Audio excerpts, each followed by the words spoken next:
if the chain connecting your champion to the economic buyer is 4 or 5 links deep and they're not in close communication with the leadership, they can be the smartest, most strategic person, but they're not set up for success. I always say enablement is the strategy and the execution. And if we're just trying to use AI at the execution level, I think we're falling behind. We've got to use it to make a better strategy, and it will naturally flow out into more efficient execution. Do you think organizations are actually getting educated as fast as the market is moving right now?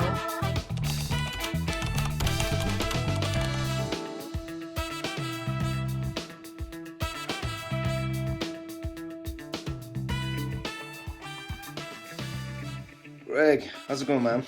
You know, I'm doing good. I got a workout in this morning and I had my breakfast, so couldn't be better. There we go. That's awesome, man. I'm feeling pretty pumped too. End of year, getting closer and closer to the target. We'll see. But I think again, things are good from our end as well. Super pumped having you on the show. We typically don't have sellers in this podcast. Like typically we get CROs, head of enablement. But I think this conversation is going to be a good one because we are both in enablement space for a very long time. So we sold to enablers, we're selling to enablers. So I think this could be an interesting conversation around like perspectives of what makes a good or bad buyer, and also from our end, how we can actually position ourselves as trusted advisor by knowing what's going on in the market, what are the changes that are happening, past couple of years, and again, moving forward with AI. But before getting into it, just tell us a little bit about yourself, your background, what you've been working on, and what's ahead of you. Sure. Well, I never thought that I would get into sales. I'm just an athlete that had some student loan debt and needed to figure out a way to pay it off.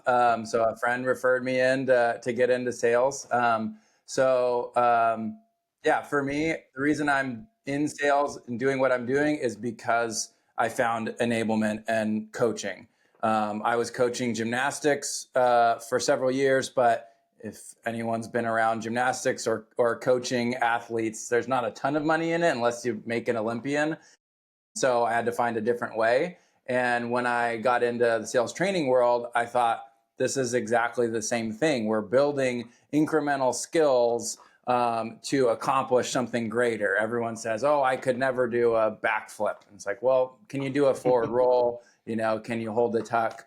Those sorts of things build on one another. And now you can do this really amazing thing. The same thing is true in sales. If we can teach someone how to ask better questions, how to frame their solution in terms of what the buyer needs, then we can create some really amazing outcomes. So that resonated a lot with me, that sales isn't about a personality. It's about trying to solve problems for people and help them. And so that's what I've been doing. I've stuck with it for 10 years now. Nice. So 10 years selling, but you train people as well or no? No, I don't generally do delivery. Okay, got it. But you know what's interesting about this, again, your transition from a coach, I would bet my dollars on the fact that you had an unfair advantage chatting with enablement folks, right? Because you've done the job, yes, in different space and with different people, but the idea is pretty much the same. Can we change a behavior? Can we put a seed in someone's head that things could be done differently? That's okay if you're not aligned 100% yet. Let's work on it to your point, step by step, and get you there. Did that help you actually connecting better with enablement buyers? I think it did, mostly because nobody really set out to be in enablement. Like everybody took the side door into enablement, whether you were in sales or you were a teacher or you were in some adjacent sort of helping or learning field. Everyone sort of stumbled into it because they were that person that was always helping, being really curious, trying to help tweak something and make someone better. And then they just got asked to do it a little bit more and a little bit more till it was their whole job. So for me, it brought a kind of shared background of, hey, I was doing something totally different as well, but it was in this kind of learning, development arena. So I think it made it easier just to connect on a human level with enablement buyers. Makes sense. Makes sense. For the context, did you sell mostly to, let's say, mid-market enterprise clients, or no? It was a mix of, again, different segments. Mostly mid-market, probably like 75 mid-market, 25 enterprise. So again, a little bit more complex, deal cycles and more stakeholders involved. Before anything, I want to talk about like really since you've been in the space, like for what, a decade or so, how do you see the transition that is happening in enablement space for the enablers and their requirements for the vendors based on what really needs to be done to get their job actually, on point? Yeah, good question. It's wildly different. When I started in this space, enablement was not a common term. There's plenty of people that say, I've been doing enablement for 25, 30 years, but it wasn't called that until the last 7 or so years. And depending on the industry, it might still not be called that. Call it L&T or Yeah, training head or so, yeah. exactly. Or commercial effectiveness, right? Yeah, it's wildly different today, particularly in tech. I think has been sort of the most like forward leaning in this. But it's the same progression that anyone would talk about from being reactive, tactical to becoming more proactive and strategic. So let's make up a conversation 8 years ago would be around, we need some training to fill a slot at kickoff. Sure, that sort of thing happens, but a lot more rare now. The conversation now, if it's not at a level of, at a client where they said, hey, we've got 40% year over year target from our VC firm. And, we just did our forecast with RevOps for next fiscal. It was, I think, an 8% miss on the 40% target. So we're planning to fail right now, and we have a gap from stage 2 to 3. Our conversion is really low. So we need to get better at selling value and doing better discovery so that we can actually at least plan to hit the target. So that level of conversation was a lot more rare at an enablement level when I started. Today, if an enablement leader isn't speaking that language, they're probably not going to be successful. Okay, this is interesting. I was smiling because you just opened a new can of worm. I don't want to talk about it. Let's talk about a bad enablement buyer, because what you're describing, we're talking about someone strategic who knows how to drive revenue and can basically diagnose where we are losing deals, whether it's, to your point, on a disco, on a demo, really go deep into understand like what's going on within the environment they are leading. Many people don't do that. It was a surprise. I'm selling enablement, and I sell to SaaS too. We sell to a lot of underserved industries as well, and many conversations start very high level, tactical sense. I want to save time doing this. We want to have more visibility. You can dig in as a vendor, as a seller, just to guide the conversation as of what we are looking for. I still see a lot of people don't even have numbers or a vision around how to improve anything. So it turns to your work. Just like, can you help me build a business case? Yes, but business case, you need numbers. You need fact check. You need North Star. You want to see what's going on with this company today, where we are heading tomorrow, and what's the gap in between. So let's just fix it together. You'll be shocked many people don't even speak that language, or they don't even have access to this data. And the simple answer is, hey, data is siloed here, that we don't have that, or for security cannot share. But I wanted to hear from your perspective, what actually makes the conversation difficult from the get-go when you see certain behavior from enablement? Yeah, well, I think it's worth calling out. I don't think I've met an enablement person with more than 1 or 2 maybe bad bones in their body. No one's perfect, but the people that I've worked with are fantastic.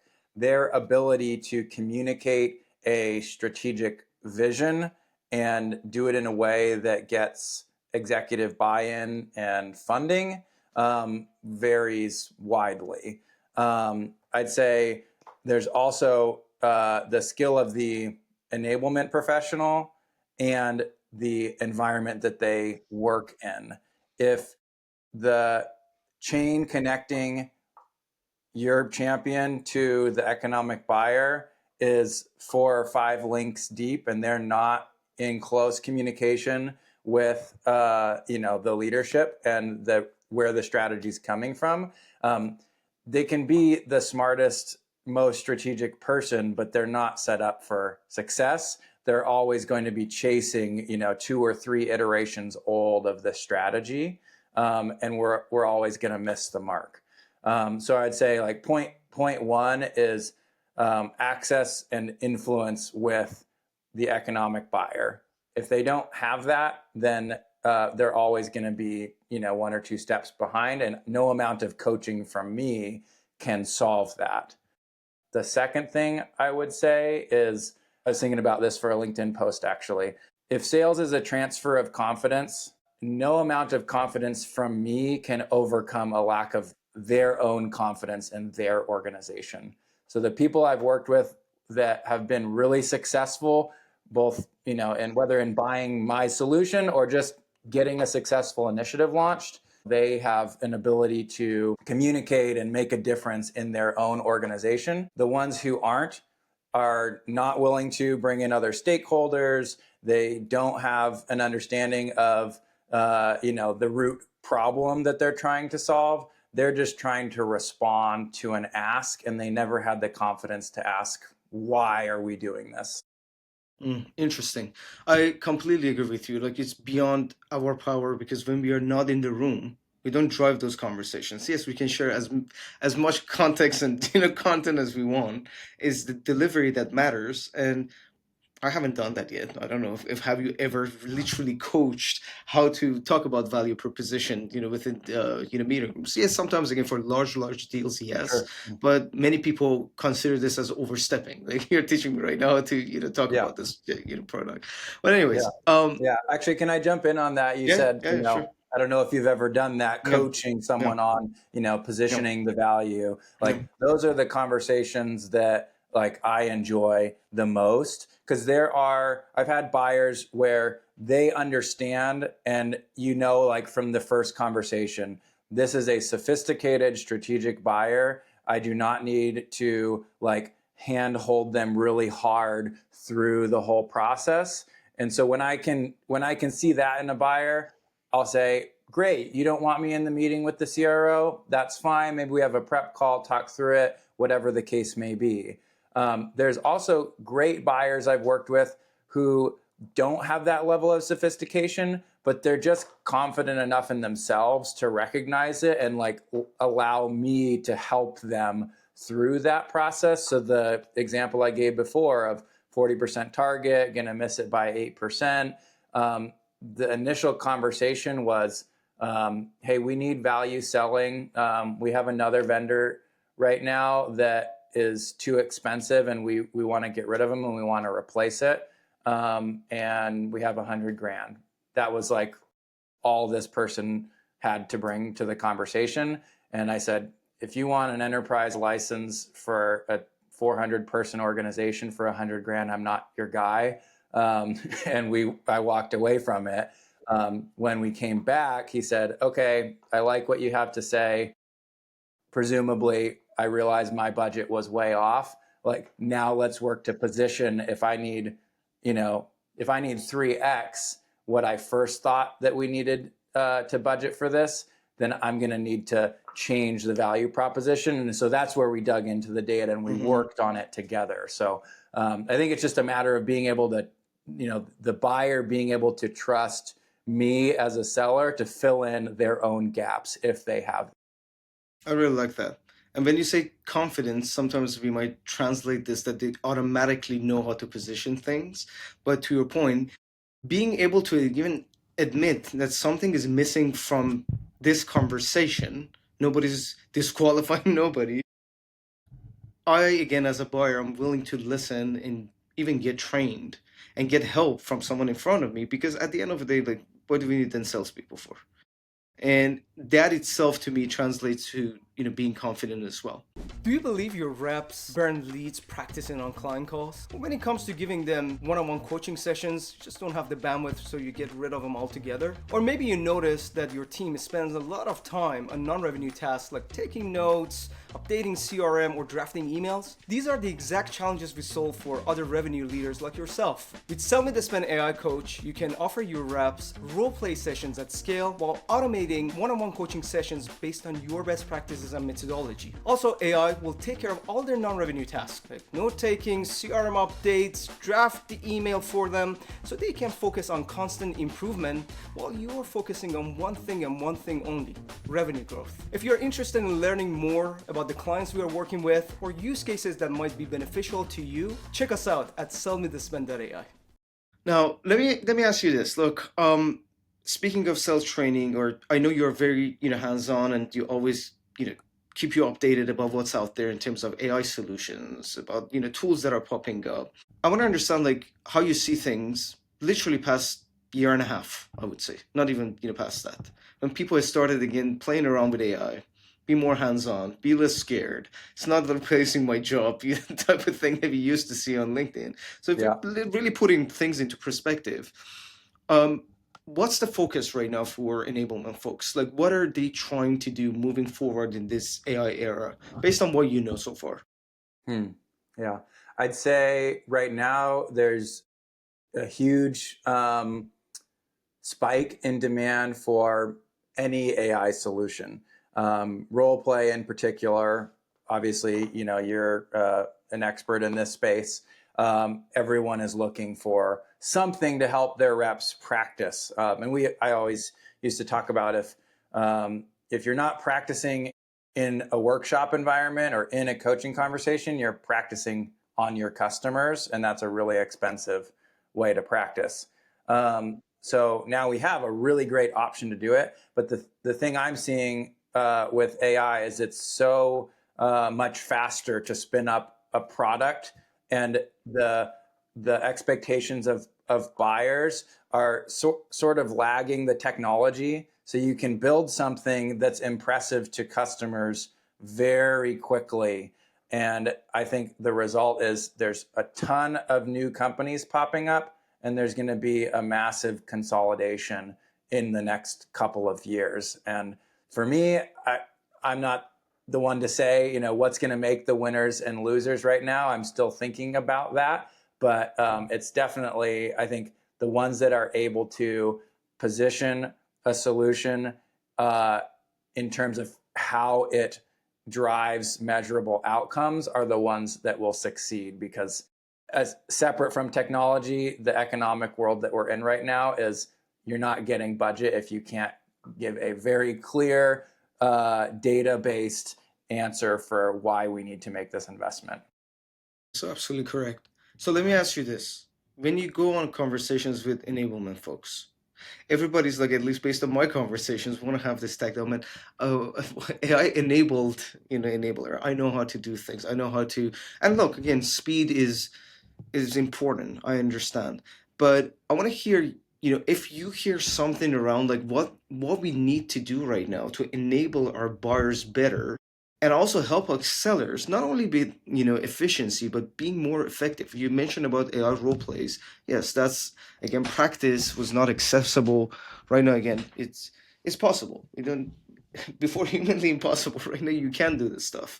But what's the focus for enablement? What is it that they're trying to achieve with that beyond, again, look, I'm going to provide practice to my team or increase my revenue for themselves as someone who's actually in the seat doing the job? What is it top of mind for them? What they are scared of? What they're pumped about? What they see the future might bring in? Yeah, and to think about it, you covered that was a big question. I think that many people and teams right now are really operating from a place of fear. The layoffs happening, like myself included in that right now, are just putting people in survival mode. Though I am, fall prey to this myself of operating out of fear, I don't think that's the right solution.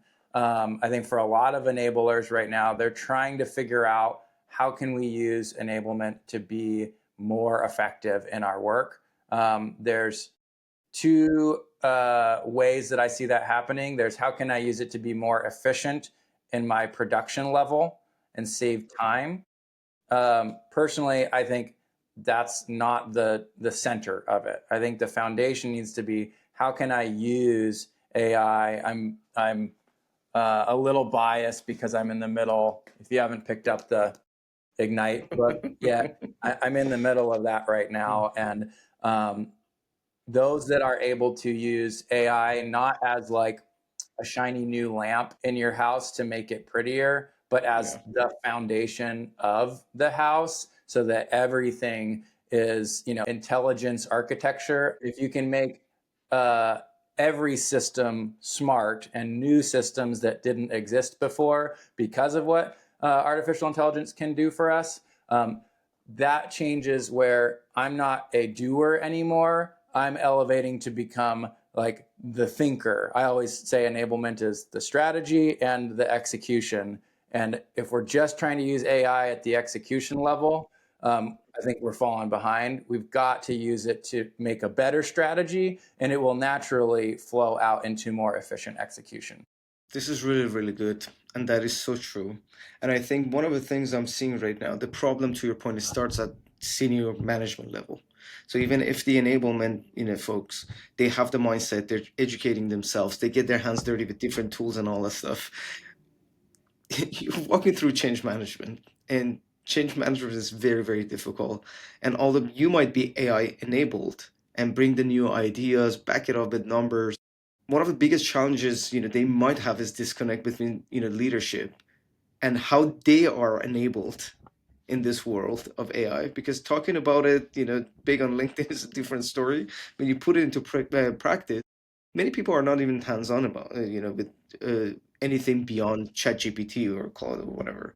So I want to go back to your experience because I know this is a transformation. This is a new era, and maybe even like you haven't gotten your hands really dirty in just selling AI, but you sold solutions anyways. And before, those solutions were most probably something new, something relevant to those days, right? But do you think organizations are actually getting educated as fast as the market is moving right now?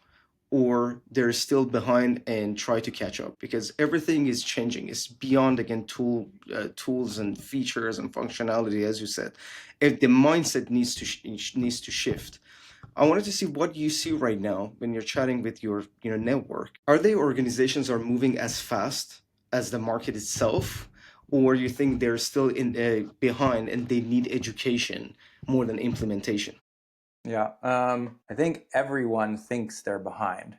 It's hard to distinguish between all the people in the market and the market. Certainly, there's a small minority that are moving. I think, what was it, 7% from this Ignite book that have like operational AI embedded in their organization. The vast majority are trying different things, and it's very quickly become a I call it like a hot word, meaning like if I say AI and you say AI, we might mean completely different things. Mm-hmm. So, hey, how are you using AI? Or how confident do you feel in your use of AI? Oh, I feel good. I'm learning a lot. We could mean totally different things. And so I don't think any organization, I don't think, has probably a complete understanding of how AI can be used to transform their operations.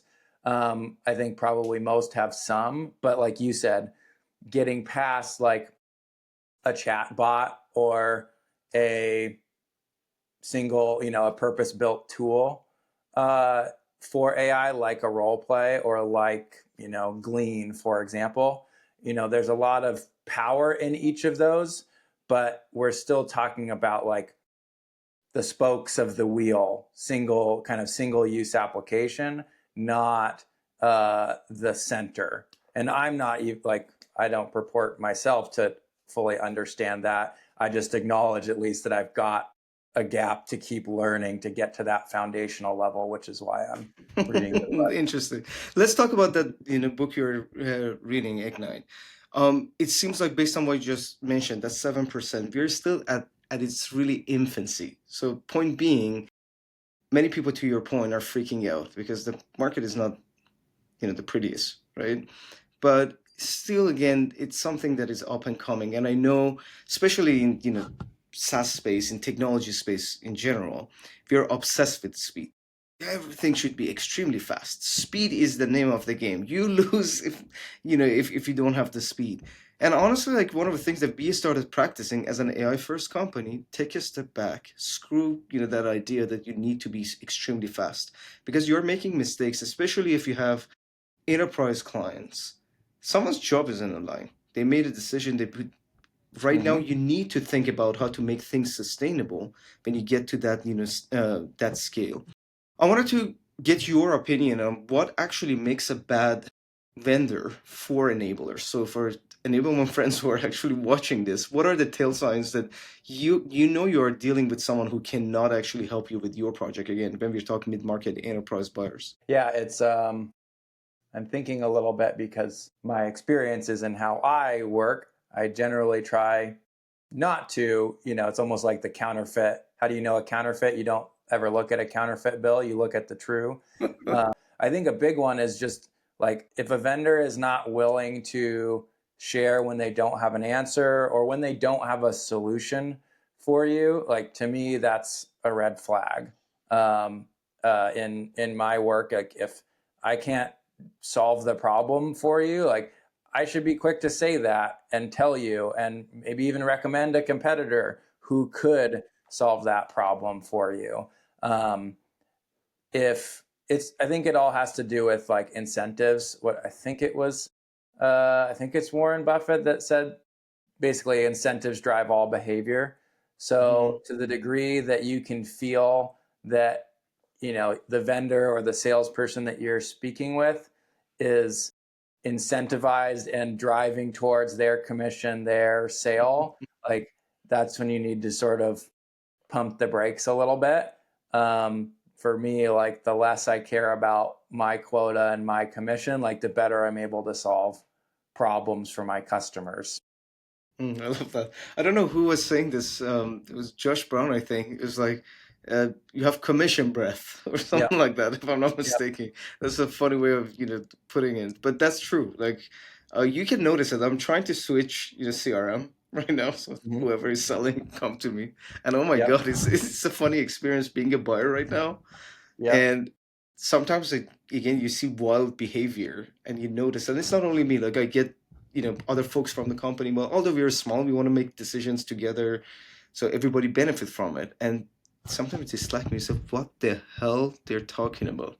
I genuinely am lost. They keep going back and forth trying to find a little spot to get more information from us to just show something. And I was like, I know. That's what we're trying to change with this company, at least just to give them reality check. I want to build on that one point of just like how good of a listener is the person that you're talking with.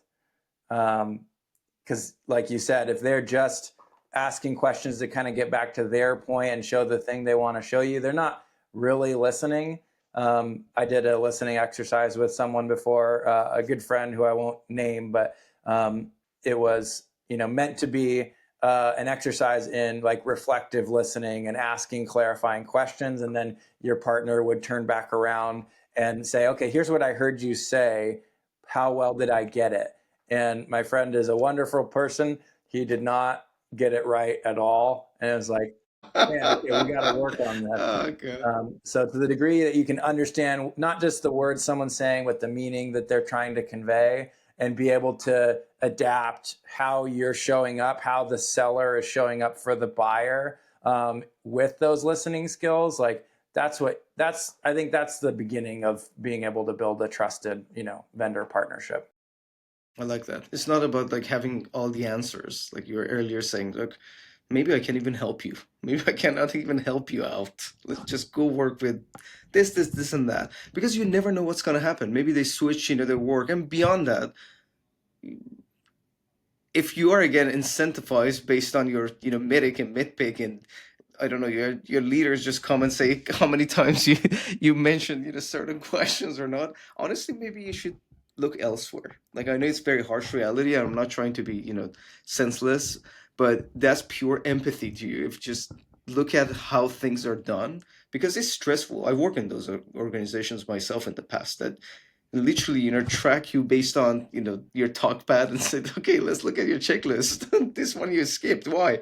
Because the context of conversation didn't allow us to go in that direction. Sometimes you need a little bit more time, but to me it's a bigger picture. Sometimes this stems from, again, the fact that ideology that we need to be fast at all costs, and we want to build repeatability around our practice very quickly without even knowing much, even ourselves as leaders, about our ICP, about the space we are in. So kind of like superficially, we are saying, hey, we are doing a fantastic job because we check the list, right? We have the checklist, getting marked. Yeah. But at the end of the day, you look at the I numbers. filled every letter of metric. Exactly. Speaking of that, do you think with what's happening right now, again, tons of studies out there, 70-80% of buyers don't want to talk to salespeople. Do you think like all these methodologies are going to be obsolete at some point? No, I don't think so. I think that, well, some of them probably, but the idea of creating sort of operational rigor at scale, that principle's not going away regardless of what we do with technology. Does the way we train on it maybe look different? Does the way it's integrated into technology look different? Sure. I don't think it's going away, but I also would say to the degree that the methodology restricts the individual's ability to show up as themselves in a conversation, it will not be effective. I think it's very important to know, sort of like, I don't know, I know the rules of driving on the road, and have to pass the test and do all the things. When I'm actually driving, like, I'm not thinking about, oh, I'm 30 feet from a stop sign. This is how I need to handle this situation. And let me remember, how do I do the back around the corner? Like, I'm looking at the people around me. I'm staying present in the moment. I'm, aware if something's going weird with my car, maybe I need to do something different.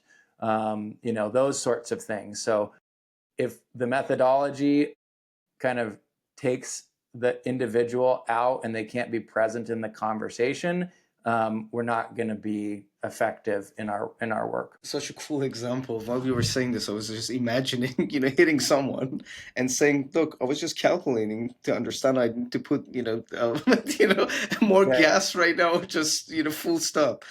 Yeah. Or like, it was a green light and you were stopped. I was following the rules. That's true, but I hit you, so sorry. It happened. Oh, no, this is interesting. Look, I think this is what I heard from two previous guests. Someone interesting is Kelly Wright, if I'm not mistaken, former president of Gong. He said, look, if everyone with AI is going to be more efficient, if we reinforce the same things at its best, everybody's getting better at sort of like operational efficiency, then Sure. everybody will sound the same. So that's why we need to invest in our people and the way we are actually enabling them. So if before really we emphasize and focus on methodology and, to your point, that guideline, which might again still have some implications, let's focus on the vision of the company, why we are different beyond just feature functionalities, because we all know technology alone cannot be a mode anymore. Everybody can quickly build. Even if they build something very crappy, buyers have more options, so it gets more even complicated for them to walk through the assessment. And the only thing that separate one seller to another is just how we even start the conversation to get that permission to say, look, we are not built equally. And I think this is beyond the type of product, beyond G2 reviews and all that stuff. It's just one-on-one connection that you have with another human being, even beyond insight that you have about their space and the way they work, I would say, at this point. It's about if they trust me, if they connect with me. Um, are we talking about the problems we are solving? If we are telling the stories that resonates with their right now and today. If you have any stories, any funny stories selling to enablers that you could share with us. Well, let me answer real quick on your first point, because I was thinking about that, not about funny sales stories. But what was coming to mind was this. I was Googling to make sure I had the right reference. Parkinson's law. A task takes up the amount of time that you give it. Like, I've been listening to some podcasts recently just about like work-life balance and how many hours a week are Americans working versus like how many did we think that we would be working, like way back in 1910. Like, we thought that we'd be working substantially less, and we're not. We're working more. Whereas like in Europe, the number of hours per week worked is less. And it's like, oh, we didn't actually lose a lot of productivity here. We just forced ourselves to be more efficient. Maybe we don't need another status meeting. So I think the same is true with how we're approaching technology. We've been on this path of sequencing and dialing platforms and outsourced BDR agencies and adding the AI SDRs into this now. Like, we can keep turning up the volume, but if everyone's doing that, the buyers have more volume and they're turning down the receptiveness. Like, we're just playing a losing game at that. But there are plenty of people who are doing things that are not scalable at all, that are, sending physical mail, in creative ways to get a conversation started, or, breaking all the rules on LinkedIn posting intentionally, but showing up as a human and creating conversation and making, tons of progress. So yeah, I think AI is important, but it cannot supersede like the human element. And if we think that technology is the answer to fixing the sales, gap, I think that it's not wrong, but incomplete. It's got to be about humans. Anyway, now I'll think about a funny sales story. I'll tell you a funny one. This is going like way back to, this is like 8 years ago. It was like maybe like a year or so into sales. And I was poorly trying to apply this idea of like, hey, I want to ask you good discovery questions to help guide you in your purchase. And the person was like a type D disc profile, like get to the point, kind of typical sales leader. And she was like not happy with my discovery questions. And I was like, hey, well, we've got lots of options here. Like, and I used like Baskin Robbins, like, there's lots of different ice cream flavors. Like, I want to help you get to the right one or something like that. And she said something like, I don't need your help picking a, effing ice cream flavor. I know which one I want. Like, I just need you to tell me the price and how it works or something like that. So it was, a learning moment for me of like, yes, discovery is important, but, the quality of your questions matters. And there are buyers that you just need to say, okay, forget it. Like, I've got questions for you, but I'm sure you have questions as well. Like, let me just show you a quick overview, and you can tell me where we want to take this. Like, so it was a learning experience, and I think I got a little more flexible in how I run a call versus like that. First we do rapport, then we do discovery, then I can show you some, the options. Not everybody wants to take that linear path, and I learned that the hard way. This is a really funny story. Ice cream, I never used that. But I'm sure like anybody who ran Discovery Conversation did the same thing one way or another. Let's just get, all the information professionally. And because I have a flow, everything is going to go. And then you get punched in the face. What are you even talking about? I'm experienced. I know what I want. Dude, just drop it. And I'm going to tell you a funny story and we can wrap it up. I remember it was about 2 years ago. So we got this client and they're selling fences. They're a very fast growing, startup actually. at San Francisco, but they're selling fences, like physical product, right? Mm-hmm. And I was testing, I don't know, I was testing one of the custom role plays we built for them. And I was like, look, I'm going to go right now based on your rubric. I'm going to ask a bunch of questions. And I started asking these questions. And then AI said, hey, dude, literally like this, I never forget this. You're making it too complicated. I want to buy a goddamn fence. And that was the AI response to me. And I was like, oh, God damn it. So really understanding your buyers, Yeah. what they're selling, who they're dealing with, that will change the dynamic completely. And sometimes you have to just drop your line of questions. Nobody cares. Depending on the archetype, what they're trying to solve, you might show some flexibility. To your point, before, for me, just go demo. No, I see if someone is really did the research, know everyone, literally knows everything about our company right now. They want to get into it. They have a specific question. Show me how you do it differently, and that's it. And then let's get into pricing. So to your point, how do you teach that to people? Best of luck. If we can change again our leaders' mindset that old playbook doesn't work, but it's hard. Like it's really hard to build that balance by saying you still need to get the information you want to advance it, but sometimes depending on the client that acts this way, you shouldn't have done it. It's very difficult just to build a standardized play out of it. Maybe you nail your ICP and you have all the archetype nailed, but still again having that flexibility as an artist dash scientist, it's definitely a winning point right now. Cool. All right, Yeah, Greg, I we are love almost about time, that. but anything else we need to add before we say goodbye? No, I don't think anything from me. Yeah, really enjoyed the conversation. Thank you for setting it up, Michael. Yeah, definitely let's keep in touch. Of course. Yeah, my pleasure. Guys, hope you enjoyed as well. And until next time, bye for now. Oh, by the way, before I say goodbye, I forgot. If someone wants to reach out to you, can they and how? Yes, LinkedIn's the best way. I'm pretty active on there. So just Greg Steward, and I'm the guy that has a little handstand emoji at the end of my name. Awesome. All right, man.